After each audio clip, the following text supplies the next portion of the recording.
Hi, welcome to Planet in the Word, and this is sort of bonus footage, depending whether when you're watching this, either in a few weeks or a few weeks ago.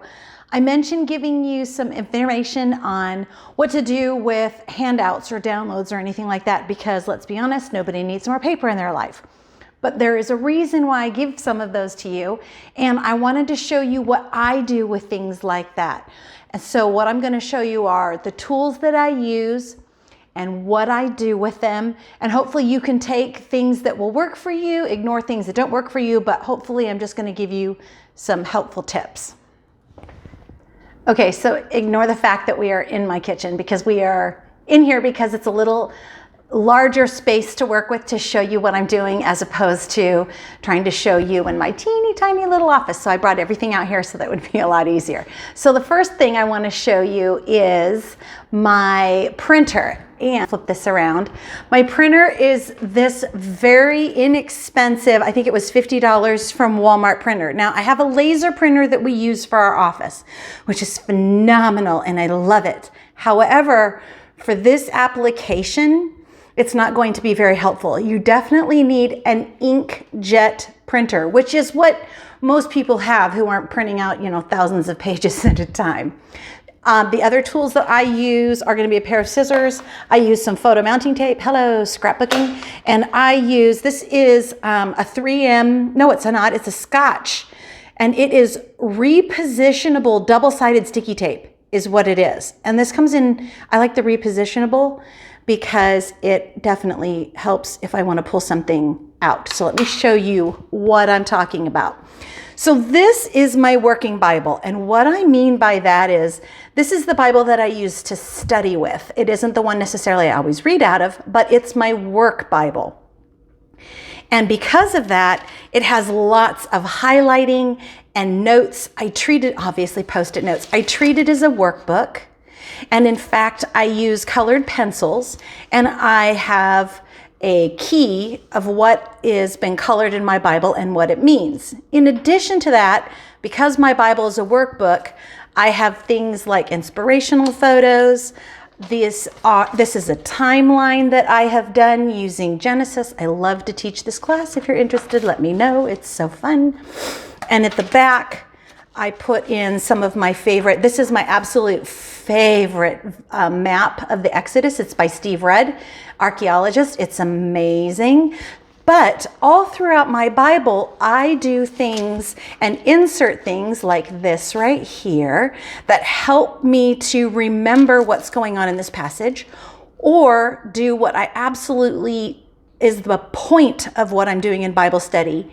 It's to take the words off the page and to give them context. They're just words on a page until they're not. So for example, this particular drawing is the layout of the camp of the Israelites as God told them to lay it out. Tabernacle, priests and Aaron, the Levites, and then the 12 tribes around the outside, and then some additional things I've been studying, which I won't go into right now, but are really exciting. And what I do is I print these out on tracing paper. Now there are different kinds of tracing paper, and some are almost as light as tissue paper. Others are almost as dark as, or as heavy as regular paper. And what I found is, let me turn this around. What I found is that if I use regular paper and then I put it in my Bible, it makes my Bible so thick that it challenges the binding. Ask me how I know. Had to have my Bible rebound, which I don't mind doing at all. But if I can avoid that added expense, I will. And I've discovered that if I use tracing paper, it works great for printing out any downloadables or any maps or any charts. So regular paper goes in places on my Bible that I can use the photo split mounting tape, like the fronts and the backs where there's already heavy duty paper in there. I'll just use regular paper. But if I'm gonna insert it like you saw my tabernacle outline in the campground of the Israelites, then I'm gonna put that on tracing paper because it's light. And then what I mount it with is that repositionable double-sided sticky tape. So let me show you the trick for how to print out on the tissue paper. So this is the tracing paper that I'm currently using. It's as old as dirt. I just found it on my bookshelf, but let me show you too. I put the photo splits on my finger. So let me show you the thickness of it. It's not so thin that I would call it tissue paper, but it's definitely thinner than a regular paper, so it makes my Bible not increase in thickness too much. So what I'll do is I'll pull out one sheet and I will add my photo splits onto that. So hold on, I'll show you what I do. So I take my tracing paper and I trim it down so that it is a regular. If I could find tracing paper that's just 8.5 by 11, that's what I'll do for my next pack. But this particular one, the tracing paper was a little bit larger, and so I just I trim it down just a little bit using just a real simple paper cutter. And then I use those photo splits, mounting tape for scrapbooking, and I just adhere the tracing paper on to a regular piece of typing paper. And the reason I do that is because it's so lightweight when going through the printer that it can cause me problems and it jams up in it. Just don't ask. It's just take my word for it.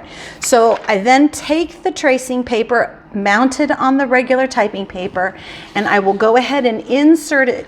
And I insert it with those photo splits down so that the rollers can grab the paper. So let me go ahead and send something from my phone to the printer so you can watch as it prints out what I'd like. So I have just sent my document to my printer from planetintheword.com, and it is the feasts laid out from Leviticus. And what I can do with this now is, as you can see, those are my feasts. And they are printed on the tissue paper. So I will cut this out and I'll show you how I mount it into my Bible. So I trimmed it down a little bit. First of all, I looked in my Bible and decided where did I want this to go? And because it begins with the feast listing right in through here and here, I decided that I wanted this on this side of the page.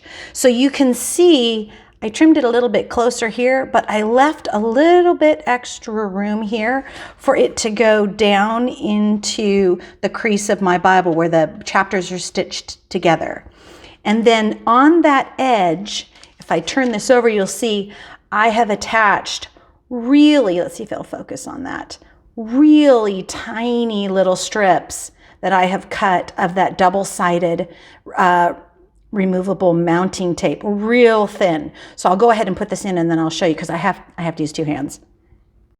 So I take my little new chart that I want and I drop it all the way down into the crease, and then I will just give it a real gentle rub. I pulled off the other side of that double mounting tape. And then another thing that I will do sometimes is go in and give it a really gentle fold right where I want it to fold.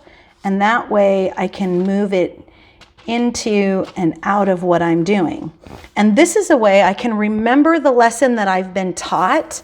And I'm going through my Bible now and replacing some of the old hard paper ones. This study on the days of awe with my notes on where to find my information needs to go away. So you can see as I go ahead and put that in my Bible, it takes up almost no space. It doesn't matter to the binding whatsoever. And I can move it out of my way, but it also gives me a great picture of what's going on in this chapter and what I needed to do with it. If you remember a few weeks ago when we were in Genesis, I gave you a genealogy chart. You can see I went ahead and entered that here right on chapters 11, 12, and 13, where these genealogies were important. I printed it out on the tissue paper. I went ahead and mounted it with the double-sided sticky tape, and I went ahead and dropped it in. And it's so thin. Yes, my Bible will sometimes open directly to those things. See, this is another one that needs to be replaced. but it's such a much better alternative. It keeps my paper from crowding me. If it doesn't go in my Bible, I can go ahead and toss it. Or if it's research, I'll put it in a file folder pertaining to what research I'm doing. But I love the ability to keep things that are important, especially when you get to things like genealogies or timelines or maps are my favorite. So they help me take the words off the page and give them context and help me to see what it is I'm reading. I hope you find this helpful. I think that it's harder for us to try and visualize these things than it just is for me to show you. If this works for you, great. If it doesn't, that is totally cool. I'm just trying to help you tame that paper giant and that information that you have that you might want to hold on to, but you're not exactly sure what to do with it. Have a good day. Thanks for stopping by. See you later.